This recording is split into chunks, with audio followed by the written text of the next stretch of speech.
Hello friends, welcome back to dream success academy. मैं अविनाश आप सभी का स्वागत करता हूं आज के इस सेशन में। दोस्तों, आज के वीडियो में हम लोग जो है क्राउन पब्लिकेशन के बिहार कर्मचारी चयन आयोग द्वारा आयोजित पीएसएससी द्वितीय इंटर स्तरीय प्रतियोगिता परीक्षा 2023 पीटी के लिए जो है प्रैक्टिस सेट को कवर करेंगे। देखिए, इसमें टोटल आपको बता दूं कि 15 प्रैक्टिस सेट दिया गया है और मैं कोशिश करूंगा बहुत जल्द ही आपको सारे प्रैक्टिस सेट कवर करा दिया जाए। सबसे जो इम्पोर्टेंट चीज़ है इसमें देखने का वो है कि करंट अफेयर्स में दिया हुआ है, जो कि जनवरी 2023 से सितंबर 2023 तक के अपडेटेड करंट अफेयर्स हैं। तो यदि आप कहीं से भी करंट अफेयर पढ़ें तो यहाँ से अपनी क्षमता को जब आंक सकते हैं सेट के माध्यम से। और क्राउन पब्लिकेशन के बारे में ज़्यादा बताने की जरूरत है नहीं, क्योंकि यह खुद अपने आप में एक ब्रांड है और इसके जो कंटेंट होते हैं, ठीक है, काफ़ी बेटर होते हैं। तो आपके एग्जाम के लिए काफ़ी बेटर ये जो है प्रैक्टिस सेट होने वाला है। तो यदि आप मेरे चैनल पर पहली बार हैं तो चैनल को सब्सक्राइब करके बेल आइकन को प्रेस कर लीजिए, ताकि इसके जो है आप सारे प्रैक्टिस सेट को कवर कर पाएँ। और आपको बता दूं कि हम लोगों ने इस चैनल के माध्यम से रुक्मिणी पब्लिकेशन का 13 प्रैक्टिस सेट को कवर किया है, किरण पब्लिकेशन का 7 प्रैक्टिस सेट को कवर किया, और आने वाले समय में आपको खान सर यानी आरबीडी पब्लिकेशन तथा यूटेरिया पब्लिकेशन में भी प्रैक्टिस सेट कराए जाएंगे। यदि आपको पीडीएफ चाहिए तो पीडीएफ के लिए आप टेलीग्राम चैनल का लिंक मैं डिस्क्रिप्शन में दे दूंगा, वहाँ से जाकर आप टेलीग्राम चैनल को ज्वाइन करिए और इसका पीडीएफ प्राप्त करके बाकी आप रिवीजन करते रहिए। ठीक है, तो चलिए स्टार्ट करते हैं आज का सेशन। तो देखिए दोस्तों, ये सेट नंबर 1 का क्वेश्चन नंबर 1 है। दोस्तों, सेशन स्टार्ट करने से पहले एक बार प्लीज आप सेशन को जो है लाइक कर दीजिए और क्वेश्चन नंबर 1 देखिए। अकबर द्वारा बनवाई गई श्रेष्ठतम इमारतें पाई जाती हैं कहाँ? तो देखिए, अकबर ने सबसे ज़्यादा जो है इमारतें कहाँ बनवाई, तो याद रखिए यह फतेहपुर सीकरी में बनवाया। फतेहपुर सीकरी में अकबर ने 1572 ईस्वी में एक किले का निर्माण करवाया, जिसे अकबर के किला के नाम से जाना जाता है। यहाँ पे इसने एक जामा मस्जिद का निर्माण करवाया और आपको दीवाने खास, दीवाने आम तथा बीरबल का किला भी आपको फतेहपुर सीकरी में देखने को मिलेगा। और सबसे बड़ी चीज़ है कौन सी, एक बुलंद दरवाजा।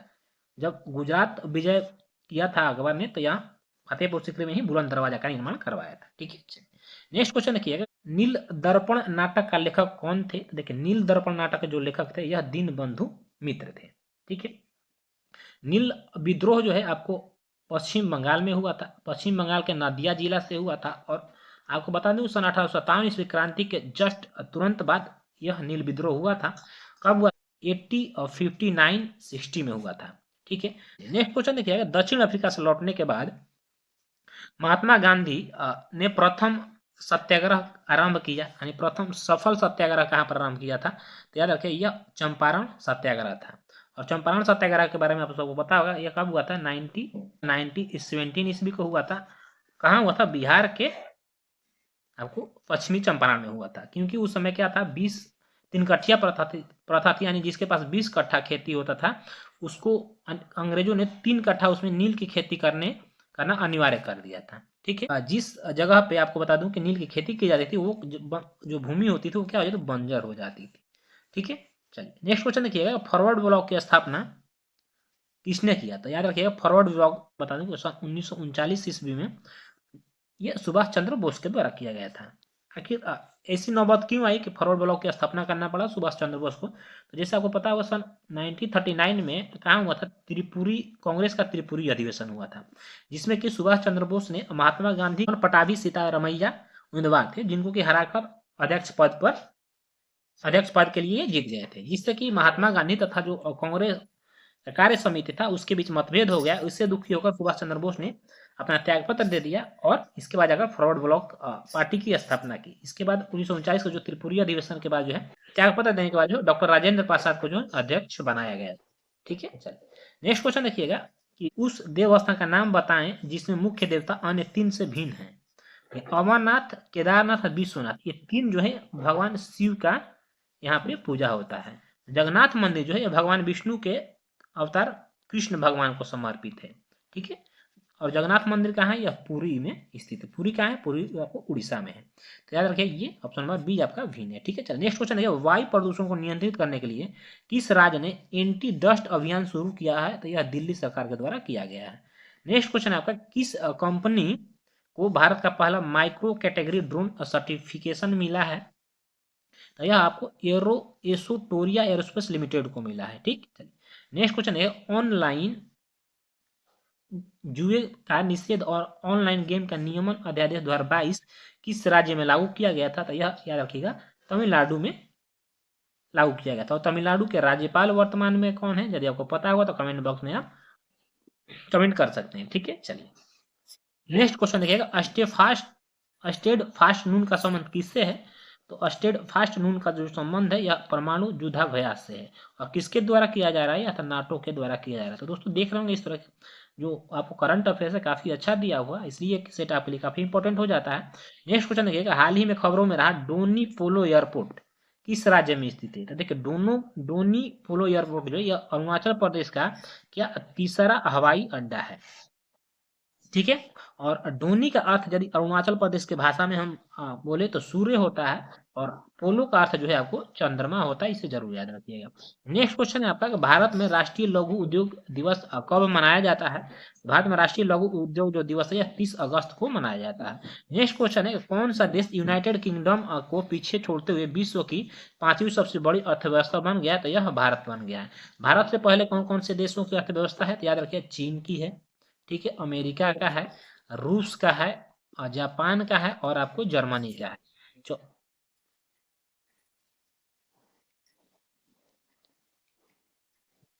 ठीक है, चलिए नेक्स्ट क्वेश्चन देखिएगा, अगला क्वेश्चन आपका डॉक्टर बीबी लाल, डॉक्टर बीबी लाल जिनका हाल ही में निधन हो गया, वह किस क्षेत्र से संबंधित थे, तो देखिए बीबी लाल का संबंध आपको पुरातत्वविद से, ये एक पुरातत्वविद थे। भारतीय रिजर्व बैंक ने निम्नलिखित में से किस सहकारी बैंक का लाइसेंस रद्द कर दिया है, तो देखिए लक्ष्मी सहकारी बैंक जो है इसका लाइसेंस आरबीआई के द्वारा जो है निरस्त कर दिया गया है। ऐसा क्यों किया गया है, तो क्योंकि बैंक के पास पर्याप्त पूंजी नहीं थी। क्या बैंक के पास पर्याप्त पूंजी नहीं थी। नेक्स्ट क्वेश्चन है आपका कि भारत के किस राज्य ने दुनिया का सबसे बड़ा जंगल सफारी पार्क स्थापित करने की घोषणा किया है, तो हरियाणा के द्वारा किया गया है। ठीक है, चूंकि अरावली जो क्षेत्र है उसमें जंगल सफारी स्थापित करने की बात हरियाणा सरकार के द्वारा किया गया है। नेक्स्ट क्वेश्चन है किस वस्तु पर इको मार्क चिन्ह, किसी वस्तु पर इको मार्क चिन्ह क्यों दर्शाया जाता है, तो इसका उत्तर हो जाएगा आपका, इससे होता है कि यह पर्यावरण की दृष्टि से अनुकूल वस्तु है। ठीक है, इसलिए इसमें इको मार्क का चिन्ह लगाया जाता है। ठीक है, और एक मार्क का चिन्ह क्यों लगाया जाता है, क्योंकि उत्तम क्वालिटी के लिए जब एक मार्क का चिन्ह लगाया जाता है। नेक्स्ट क्वेश्चन देखिएगा, भारत में सर्वप्रथम बैंकों का राष्ट्रीयकरण कब हुआ, तो भारत में जो बैंकों का राष्ट्रीयकरण हुआ था सन 1969 ईस्वी में टोटल 14 बैंकों का राष्ट्रीयकरण हुआ था। ठीक है, ग्रामीण क्षेत्रों में गरीबी के आकलन हेतु किस सूचकांक को आधार माना गया है, तो इसमें जो है आपको कृषि श्रमिकों का जो उपभोक्ता मूल्य सूचकांक है इसको आधार माना गया है। ठीक है, चलिए नेक्स्ट क्वेश्चन देखिए, क्वेश्चन नंबर 19 आपका कि मालवा पठार किस राज्य में स्थित है, तो देखिए मालवा का पठार किस राज्य में स्थित नहीं है, राजस्थान, गुजरात, मध्य प्रदेश में जो है मालवा का पठार महाराष्ट्र में स्थित नहीं है। ठीक है, चलिए महान जैन विद्वान हेमचंद्र किसकी सभा में थे, तो देखिए हेमचंद्र का जो संबंध था यह श्वेतांबर धर्म से थे। ठीक है, और यह किसके सभा में रहते थे, तो यह आप जयसिंह सिद्धराज के सभा में रहते थे। अगला क्वेश्चन है आपका, निम्नलिखित में से किस दशक में भारत की जनसंख्या की दर नकारात्मक थी, तो भारत की जो जनसंख्या की दर नकारात्मक थी वो आपको 1911 और 21 का जो दशक था इसमें 0.03% जो है नकारात्मक वृद्धि हुई थी।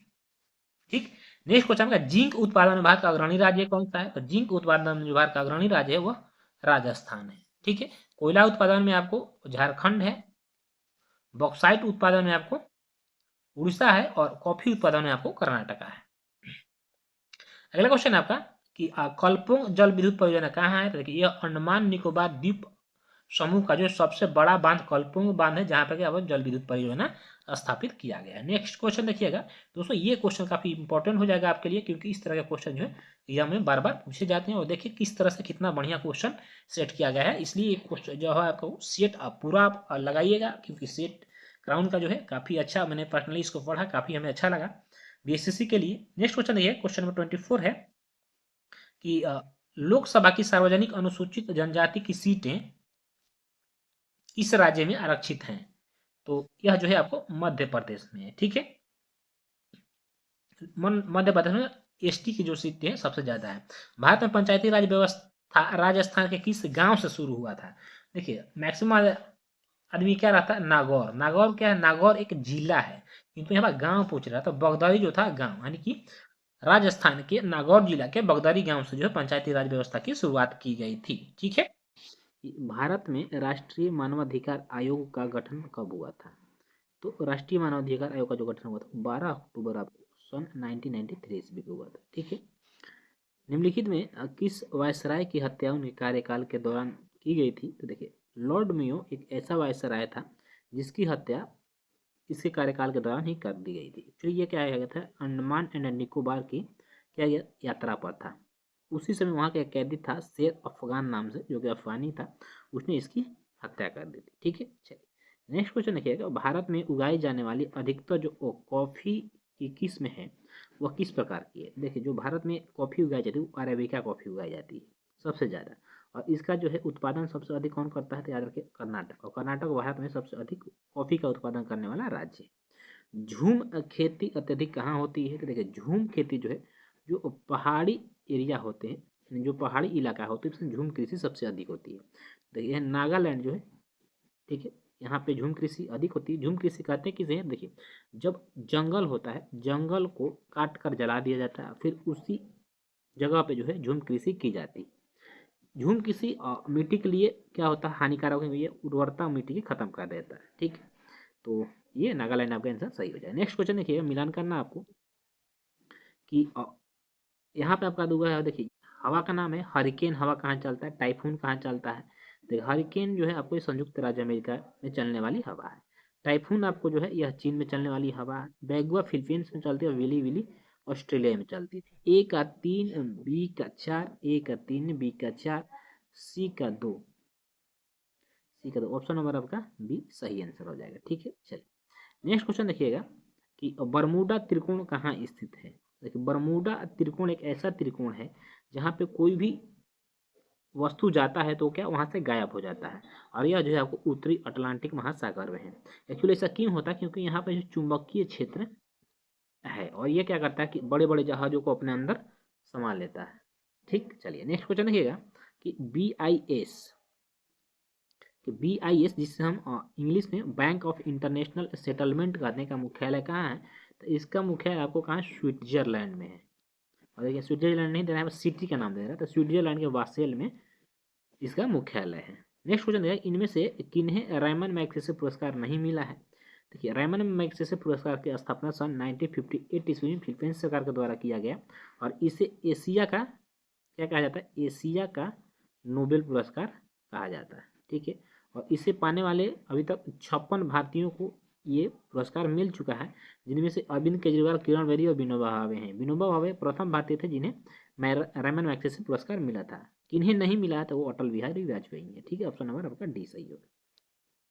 नेक्स्ट क्वेश्चन देखिएगा कि इनमें कौन भारत का सुपर कंप्यूटर नहीं है? आचार्य जो है ये सुपर कंप्यूटर नहीं। अभी तक कितने ओलंपिक खेल को रद्द किया जा चुका है? देखिए, अभी तक 3 बार जो है ओलंपिक को रद्द किया जा चुका है। कब कब? 1914 ईस्वी का जो ओलंपिक था इसे रद्द कर दिया गया था। क्यों? क्योंकि उसमें प्रथम विश्व युद्ध स्टार्ट था। फिर 1940 ईस्वी का और 44 ईस्वी का भी ओलंपिक को रद्द किया गया, द्वितीय यानी सेकेंड वर्ल्ड वार के समय। तो इस तरह से अभी तक 3 बार जो ओलंपिक खेलों को रद्द किया जा चुका है। ठीक है, चलिए ऑप्शन देखते हैं, यहाँ पे 3 दिया होगा। हाँ, ऑप्शन नंबर 3 आपका इस तरह से सही है। ठीक है, चलिए नेक्स्ट क्वेश्चन देखिएगा, भारत में नई जनसंख्या नीति कब लाई गई? तो जनसंख्या नीति जो लाई गई 2000 ईस्वी में लाई गई थी। एक्चुअली इसका जो उद्देश्य था वो 2045 तक जनसंख्या नियंत्रण को थोड़ा स्थिरीकरण करना था। ठीक है, चलिए नेक्स्ट क्वेश्चन देखिएगा, हाल ही में आए किताब आज़ादी फ्रीडम फेसिज फिक्शन किसकी रचना है? तो यह देखिए अरुंधति राय की यह रचना है। ठीक है, नेक्स्ट क्वेश्चन देखिएगा कि तुर्की और सीरिया में हाल में आए भूकंप के कारण भारत द्वारा चलाए जा रहे अभियान को क्या नाम दिया गया है? तो ऑपरेशन दोस्त नाम दिया गया। ठीक है, नेक्स्ट क्वेश्चन है कि आपका पेट्रोलियम योजना और विश्लेषण प्रकोष्ठ ने डेटा और अनुसंधान के क्षेत्र में सहयोग के लिए किसके साथ आज से पत्र पर हस्ताक्षर किया है? तो ये आपको अंतर्राष्ट्रीय ऊर्जा एजेंसी के साथ किया गया है। और याद रखिए अंतर्राष्ट्रीय ऊर्जा एजेंसी का मुख्यालय कहाँ है? तो इसे जरूर याद रखिए, इसका मुख्यालय आपका पेरिस में है। नेक्स्ट क्वेश्चन देखिएगा, भारत में सर्वोच्च न्यायालय ने न्यायाधीशों की स्वीकृति की संख्या कितनी की है? तो अभी वर्तमान में 34 हो गया है। ठीक है, नेक्स्ट क्वेश्चन है, नेशनल मैन्युफैक्चरिंग इनोवेशन सर्वे 2021-22 के अनुसार सबसे इनोवेटिव राज्य कौन रहा भारत का? तो सबसे इनोवेटिव जो राज्य रहा यह तेलंगाना रहा। ऑप्शन में ये ऑप्शन में नहीं है, किंतु तेलंगाना के बाद जो सबसे इनोवेटिव राज्य रहा वह कर्नाटक था। द्वितीय यहाँ पर आप आंसर लगा दीजिए कर्नाटक। ठीक है, चलिए नेक्स्ट क्वेश्चन है, किस राज्य में मतदाताओं के निर्बाध नामांकन के लिए चुनाव आयोग द्वारा मतदाता हेल्पलाइन ऐप पेश किया गया है? तो इसका जो आंसर हो जाएगा कर्नाटक में ये हेल्पलाइन जो है लॉन्च किया गया है। किस देश की 11 साल बाद अरब लीग में वापसी हो रही है? तो सीरिया के जो है 11 साल बाद अरब लीग में वापसी हो रही है। नेक्स्ट क्वेश्चन है आपका, आकाशवाणी किस संस्था का अस्थायी नाम होगा? तो ऑल इंडिया जो रेडियो है इसका अब अस्थायी रूप से जो है आकाशवाणी नाम कर दिया गया है। ठीक, पहले ये अलग था। विश्व मौसम विज्ञान संगठन की पहली महिला महासचिव के रूप में किसे नियुक्त किया गया है? तो सेलेस्ते साउलो को जो है ये WMO यानी विश्व मौसम विज्ञान संगठन का महिला महासचिव जो है नियुक्त किया गया है इनको। ठीक है, चलिए नेक्स्ट क्वेश्चन देखिएगा कि WTC फाइनल में शतक लगाने वाले पहले बल्लेबाज कौन बने हैं? ट्रेविस हेड बने हैं। ठीक है, Nehru memorial museum and library society के नाम बदलकर क्या रख दिया गया है? तो अब इसका जो है आपको नाम रख दिया गया PM मेमोरियल संग्रहालय और पुस्तकालय सोसाइटी। ऑप्शन नंबर बी आपका सही हो। नेक्स्ट क्वेश्चन देखिएगा कि 200 अंतर्राष्ट्रीय मैच खेलने वाले पहले पुरुष फुटबॉलर कौन बने हैं? Cristiano Ronaldo. और याद रखिए यह कहाँ के हैं? यह पुर्तगाल के फुटबॉल टीम के कैप्टन हैं। ठीक है, भारत के सॉलिसिटर जनरल के रूप में किसे पुनः नियुक्त किया गया है? तो भारत के अभी सॉलिसिटर जनरल कौन है? तुषार मेहता। इनका जो है कार्यकाल अब और 3 वर्षों के लिए जो है क्या किया गया है? बढ़ा दिया गया है। ठीक है, नेक्स्ट क्वेश्चन है आपका कि विदेश मंत्री एस जयशंकर ने आगामी राज्यसभा चुनाव के लिए किस राज्य से नामांकन किया? तो इन्होंने गुजरात से जो है नामांकन किया, गुजरात के गांधीनगर से। ठीक है, अभी ये क्या है? अभी ये विदेश मंत्री है। अगला क्वेश्चन है आपका कि पारसेक, ठीक है, मात्रक है किसका? तो पारसेक आपको यह जो है दूरी का मात्रक है और एक पारसेक बराबर कितना? 3.26 प्रकाश वर्ष होता है, जो कि दूरी की सबसे बड़ी इकाई है। जब प्रकाश एक माध्यम से दूसरे माध्यम में जाता है तो निम्न में से कौन सा अपरिवर्तित रहता है? देखिए इसकी आवृत्ति जो है जैसी रहती वैसी ही रहती, इसमें कोई परिवर्तन नहीं होता। ऑप्शन नंबर बी बिल्कुल सही है। नेक्स्ट क्वेश्चन है आपका कि प्रेशर कुकर में खाना जल्दी पकता है क्योंकि अधिक दाब पर पानी अधिक तापक्रम पर क्या है? उबलने लगता है। ठीक है, चलिए नेक्स्ट क्वेश्चन है कि 9 आविष्कृत उच्च ताप अतिचालक है। तो यह जो है सिरेमिक ऑक्साइड है। ठीक है, भारत का प्रथम परमाणु संयंत्र निम्न में से कौन है? तो भारत का प्रथम परमाणु संयंत्र जो है यह तारापुर था, जिसकी स्थापना सन 1969 ईस्वी में हुआ था। ठीक है, अभी तक 6 परमाणु संयंत्र जो है भारत में है। नेक्स्ट क्वेश्चन देखिएगा कि उष्मीय आयनन सिद्धांत एक महत्वपूर्ण देन है किसकी? तो यह जो है MN शाह की एक महत्वपूर्ण देन है। ठीक है, सूची 1 को और सूची 2 से सुमेलित कीजिए तथा सूचियों के नीचे दिए गए कूट का प्रयोग करके सही उत्तर का चयन करना है। देखिए ऊष्मा का विद्युत में रूपांतरण कौन करता है? तो सीधे अपने सौर ऊर्जा। विद्युत से विद्युत ऊर्जा को ध्वनि ऊर्जा में कौन बदलता है? तो यह आपको लाउड स्पीकर बदलता है। द्रव्यमान से ऊष्मा सीधे परिवर्तित करता है कौन? तो यह आपको हो जाएगा कार्ब ब्रेकिंग। और रासायनिक ऊर्जा को ऊष्मा एवं प्रकाश ऊर्जा में परिवर्तित करता है कौन? तो ये हो जाएगा आपके नाभिकीय रिएक्टर। तो इस तरह से ऑप्शन आपका ए का 4 हो गया, बी का 3 हो गया। देखते हैं कहाँ? ए का 4, बी का 3, ए का 4, बी का 3। ऑप्शन हमारे देखिए यहाँ पे भी इस तरह से आपका हो जाएगा सही आंसर हो जाएगा। ठीक, नेक्स्ट क्वेश्चन देखिएगा कि ग्रहों की गति के नियम प्रतिपादित किए थे किसने? तो ग्रहों के गति नियम किसने दिया था? तो ये आप सभी को जैसे पता हो केपलर ने दिया था। रेडियो एक्टिविटी मापी जाती है किससे? तो रेडियो एक्टिविटी जो है आपको यह गाइकर काउंटर से मापी जाती है। और रेडियो एक्टिविटी खोज किसने किया था? तो हेनरी बेक्रोल के द्वारा किया गया था। अगला क्वेश्चन है आपका कि शुद्ध सोना कितने कैरेट का होता है? देखिए शुद्ध जो सोना होता है वो आपको 24 कैरेट का होता है। ठीक है, एक 22 कैरेट का होता है और थर्ड जो होता है जो सबसे लोएस्ट होता है वो आपको 18 कैरेट का होता है। ठीक है, बात किया जाए शुद्ध सोने की पहचान कैसे करिएगा? तो देखिए जो शुद्ध सोना होगा उस पर 999 लिखा रहता है। जो आपको 24 कैरेट का सोना रहता है इस पर 916 लिखा रहता है। और जो 18 कैरेट का सोना होता है इस पर 750 लिखा होता है। तो जो भी व्यक्ति सोना पहनते होंगे अपने सोना को जांच कर सकते हैं, अपने सोना के जो होल मार्क हो तो उस पर नंबर लिखा रहता है। 750 तो समझो 18 कैरेट का सोना है, 999 तो समझो 24 कैरेट का, और 916 तो समझो 22 कैरेट का शुद्ध सोना है। ठीक है, चलिए नेक्स्ट क्वेश्चन देखिएगा। अगला है आपका कि सूची 1 को सूची 2 से सुमेलित करना है। देखिए सोडियम क्या है? देखिए सोडियम को हम चाकू से आसानी से काट सकते हैं। पारा क्या है? पारा कमरे के ताप पर द्रव अवस्था में होता है। चांदी क्या है? यह विद्युत का अच्छा सुचालक है। और शीशा जो है यह ऊष्मा का कुचालक है। ए का 4 हो गया आपका, बी का 2 हो गया, ठीक है। ए का 4, बी का 2, ऑप्शन नंबर इस तरह से आपका सी बिल्कुल सही है। देखिए नेक्स्ट क्वेश्चन है कि जल के पीएच मान होता है कितना? तो जल का जो पीएच मान होता है यह लगभग आपको 7 होता है। और देखिए पीएच मान की खोज किसने किया था? तो सोरेनसन ने किया था। सोरेनसन ने पीएच मान की खोज किया था। यदि 7 है तो समझ लीजिए यह उदासीन है, ठीक है। 7 से यदि कम है तो फिर यह अम्लीय हो जाता है, ठीक है। मान लीजिए 7 हो गया, 7 से इधर मान 6 हो गया, 5 अम्लीय हो गया, और यदि 7 से अधिक है तो यह फिर क्षारीय हो जाता है, ठीक है। चलिए नेक्स्ट क्वेश्चन देखिएगा कि कॉपर सल्फेट का जलीय घोल अम्लीय होता है क्योंकि इसका जो लवण होता है यह जो है आपका जल अपघटन द्वारा होता है। नेक्स्ट क्वेश्चन है कि छपाई में प्रयोग की जाने वाली स्याही निम्नलिखित में से किस के अपघटन से प्राप्त होता है? तो यह जो मेथेन के अपघटन से प्राप्त होता है। मेथेन को का जो रासायनिक सूत्र CH4 होता है। और मेथेन गैस कहाँ पाया जाता है? दलदली भूमि जहाँ होती है वहाँ पर मेथेन गैस आपको पाया जाता है। कोयले की खान में मेथेन गैस पाया जाता है। नेक्स्ट क्वेश्चन है आपका, आग बुझाने वाले संयंत्र में कार्बन डाइऑक्साइड किस अभिक्रिया से पैदा होती है? तो यह जो सोडियम बाइकार्बोनेट तथा तनु सल्फ्यूरिक अम्ल के अभिक्रिया से पैदा होता है CO2 गैस, ठीक है। नेक्स्ट क्वेश्चन आपका, विटीकल्चर के द्वारा निम्नलिखित में से कौन सा एक उत्पादित किया जाता है? तो विटीकल्चर में हम क्या करते हैं? अंगूर का पालन करते हैं, ठीक है। निम्न में से कौन सा स्तनपायी है? तो देखिए इसमें से जो स्तनपायी व्हेल है, व्हेल स्तनपायी है। स्तनपायी कहते हैं किसे? देखिए स्तनपायी का जो शरीर का तापमान होता है वो यदि बाहरी वातावरण में यदि तापमान का जो कम या बेसी होता है तो उससे उस पर फर्क नहीं पड़ता। जैसे हमारा जो शरीर का तापमान 35 डिग्री सेल्सियस होता है, तो चाहे तापमान कम हो या अधिक हो हमारे शरीर का जो तापमान है यथावत बना रहेगा, मतलब हम लोग स्तनपायी में आते हैं, ठीक। उसी तरह से व्हेल जो है स्तनपायी एक जंतु है, ठीक है। नेक्स्ट क्वेश्चन है 68 आपका, लौंग क्या है? तो देखिए लौंग जो है यह एक बंद कलियां हैं, ठीक है।